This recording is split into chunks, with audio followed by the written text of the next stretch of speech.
and road transport. Thank you very much, sir. Thank you. Honorable Member Sri Imtiaz Salil ji. अध्यक्ष महोदय, 2022-23 के लिए सड़क परिवहन और राजमार्ग मंत्रालय के अनुदानों की मांगों के ऊपर चर्चा करने के लिए आपने मुझे अनुमति दी। मैं आपका बहुत बहुत धन्यवाद अदा करता हूं। अध्यक्ष महोदय, राजनीति अपनी जगह के ऊपर है, मतभेद अपनी जगह पे, लेकिन अगर भारतीय जनता पार्टी का कोई कट्टर विरोधक भी है तो वो भी इस बात को कबूल करेगा कि आज इस देश के अंदर अगर अच्छी सड़कें देखने को मिल रही है, बड़े फ्लाईओवर्स देखने को मिल रहे, एक्सप्रेसवे और सुपर एक्सप्रेसवे देखने को मिल रहे हैं, तो इसका सेहरा अगर किसी के सर पर जाता है तो नितिन गडकरी जी के सर पर जाता है।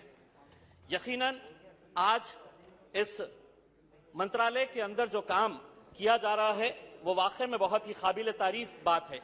मैं जितना दिल खोलकर नितिन गडकरी जी की तारीफ कर रहा हूं, उतना ही दिल से ये उम्मीद कर रहा हूं कि वो मेरे चुनावी क्षेत्र औरंगाबाद जो महाराष्ट्र के अंदर आता है, वहां पर हम कोई चांद सितारे नहीं मांग रहे, बल्कि हमारे शहर का जो सबसे बड़ी एक लाइफलाइन है, जो सबसे क्राउडेड एरिया है, जो रोड है जालना रोड, उसके ऊपर हम एक फ्लाईओवर मांग रहे हैं और हम उम्मीद करते हैं कि वो एक फुल फ्लाईओवर की मांग जो हमने गडकरी साहब के साथ कई बार चर्चा भी किए हैं, उसको वो सैंक्शन करेंगे, ये उम्मीद करते हैं।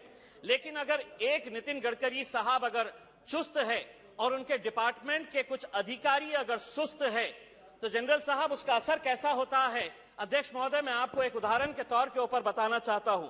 2 नवंबर 2019 को 7:56 के ऊपर नितिन गडकरी साहब एक ट्वीट करते हैं और उस ट्वीट के अंदर उन्होंने ये बताते हैं, the poor condition of highway connecting Aurangabad Sillod Jalgaon has come to my notice. I have instructed Chief Engineer National Highway Division PWD to take immediate action and make sure that road is in good condition within 8 days. Else face consequences. This is not acceptable. Officer or contractor, nobody shall be spared for negligence. 2 नवंबर 2019 को मंत्री जी tweet करके कहते हैं कि 8 दिनों के अंदर हो जाना चाहिए। 2019 गया, 2020 गया, 2021 गया, 2022 आ गया। अध्यक्ष महोदय, ये सड़क आज तक नहीं बनी है। औरंगाबाद से अजंता जाने वाली सड़क जो वर्ल्ड हेरिटेज मॉन्यूमेंट की तरफ जाती है, ये सड़क नितिन गडकरी जी साहब का ट्वीट आने के बावजूद भी अगर ये 4-4 साल तक अगर नहीं बनी है तो भारत परियोजना के अंदर, भारत आपका जो ये स्कीम है भारत माला परियोजना, खुद नितिन गडकरी साहब ने योजना मैगजीन के अंदर एक आर्टिकल लिखा, बूस्टिंग इंफ्रास्ट्रक्चर, और उसके अंदर उन्होंने ये बताया है कि नेशनल हाईवेज को हमने हर रोज 37 किलोमीटर हम बना रहे हैं। एक साल के अंदर 13,500 किलोमीटर का हम लक्ष्य रख रहे। औरंगाबाद से अजंता की ये जो रोड है ये महज 150 किलोमीटर है। अगर आप एक तरफ कह रहे हैं कि हम हर रोज 37 किलोमीटर बना रहे हैं और अगर ये रोड पिछले 5 साल से अगर नहीं बनी है तो कौन है इसके लिए दोषी, ये भी सोचना बहुत जरूरी है। हम एक तरफ अच्छी सड़कें बना रहे हैं, हम इसके लिए उनका मंत्रालय का बहुत बहुत धन्यवाद देते हैं, लेकिन इसका दुष्परिणाम कैसा हो रहा है कि सड़कें अच्छी जब बन रही है तो मौतें भी ज्यादा हो रही है, लोग मर भी रहे हैं ज्यादा। उसकी वजह यह है कि एक्सीडेंट्स का प्रमाण भी हर साल बढ़ता जा रहा है। मैं अकेले से महाराष्ट्र की अगर बात करूं तो पिछले साल 30,000 एक्सीडेंट्स महाराष्ट्र के अंदर हुए और national Maharashtra highway safety petrol ने यह बताया कि 13,500 लोग महज महाराष्ट्र के अंदर अपनी जान गंवा चुके हैं ओवर स्पीडिंग की वजह से। सड़कें अच्छी बन रही है तो हम ओवर स्पीडिंग कर रहे हैं। दूसरा यह है, जनरल साहब, मैं आपसे हाथ जोड़कर यह विनती करूंगा कि 2017 के अंदर सुप्रीम कोर्ट ने एक ऑर्डर पास किया था कि जो हमारे स्टेट और नेशनल हाईवेज है उसके अतराफ 500 मीटर की दूरी के अंदर किसी भी होटल, किसी भी रेस्टोरेंट या किसी भी शराब की दुकान के अंदर आप शराब का कारोबार नहीं कर सकते। यह सुप्रीम कोर्ट का जजमेंट था। इसका असर यह हुआ कि तमाम सारे राज्य जो है, जो इनको एक्साइज ड्यूटी के जरिए पैसा मिलता है, यह सुप्रीम कोर्ट में गए कि नहीं, आपका यह फैसला गलत है, इसको रिव्यू किया जाए करके।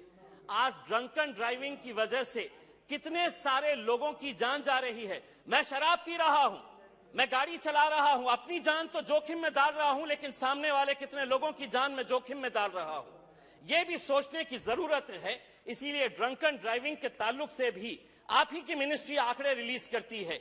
पिछले साल के आंकड़े में बहुत ढूंढा, मुझे नहीं मिले। हम आपसे अनुरोध करेंगे, आप ये बताएं कि ओवर स्पीडिंग की वजह से और ड्रंकन ड्राइविंग की वजह से कितने सारे लोगों की जान गई है करके उसमें। दूसरा ये है अध्यक्ष महोदय, मैं पार्टी की तरफ से, Please. दूसरा ये है कि प्रधानमंत्री ग्राम सड़क योजना के बारे में अभी अभी हमारे सम्मानीय सदस्य प्रेमचंद्र जी ने कहा है कि हम नेशनल हाईवे, सुपर एक्सप्रेसवेज के ऊपर तो बहुत ध्यान देते हैं, लेकिन प्रधानमंत्री ग्राम सड़क योजना जो गांव के अंदर जाती है, वहां पर आप हिंदुस्तान के किसी भी गांव के अंदर चले जाइए। मैं अपने चुनावी क्षेत्र औरंगाबाद के बारे में बात करता हूं। एक जंग लगा हुआ बोर्ड मिलेगा वहां पर कि यह सड़क प्रधानमंत्री ग्राम सड़क योजना के जरिए बनाई गई है। क्या वजह है कि उसकी इतनी बुरी हालत रहती है? उसकी वजह आप भी अच्छी तरह से जानते हैं। वजह यही है कि ठेकेदार को अधिकारी का डर नहीं, और अधिकारी को इसलिए किसी का डर नहीं कि अधिकारी अपने नेताओं को खुश करके टोल देकर अपना काम चला रहा है।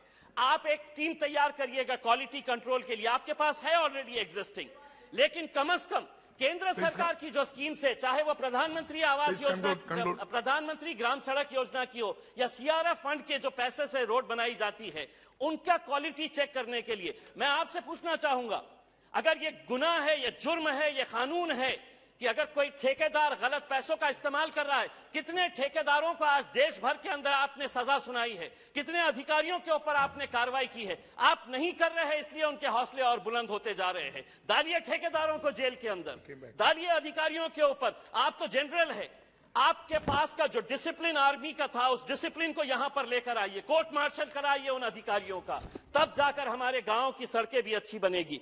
मैं अपने आखिरी में मैं अपने चुनावी क्षेत्र की बात करता हूं। डॉक्टर भगवत करार साहब मेरे औरंगाबाद से ताल्लुक रखते हैं। हमने जालना रोड के लिए एक फ्लाईओवर मांगा, मंत्री जी चुनकर आए, उन्होंने कहा कि नहीं, मैं 10 साल के बाद आपको एक मेट्रो दूंगा। नहीं चाहिए हमें आज के दिन सिर्फ जालना रोड के लिए एक फ्लाईओवर चाहिए। औरंगाबाद से पुणे का एक सुपर एक्सप्रेसवे बना दीजिएगा। शिरडी को सारे देश भर से और दुनिया भर से श्रद्धालु आते हैं। औरंगाबाद से शिरडी में 100 किलोमीटर का रास्ता है, उसे अगर सुपर एक्सप्रेसवे के अंदर अगर आप बना देते हैं तो जो श्रद्धालु शिरडी आएगा वो हमारे औरंगाबाद में अजंता एलोरा देखने के लिए आएगा। तो हम पिछले 2 साल से ये मांग कर रहे हैं कि औरंगाबाद और शिरडी को एक सुपर एक्सप्रेसवे के अंदर बनाया जाए, औरंगाबाद और पुणे को सुपर एक्सप्रेसवे के अंदर। और एक अहम जो कन्नड़ का घाट है, वहां का एक अतरम घाट का एक मुद्दा है, वो कई सालों से ये पेंडिंग है। मैं आपसे मंत्री जी अनुरोध करूंगा कि कन्नड़ के अतरम घाट जो है, जो नेशनल हाईवे को जोड़ता है, उस घाट के ताल्लुक से सरकार कुछ न कुछ फैसला करे, ये उम्मीद करती है। बहुत बहुत धन्यवाद।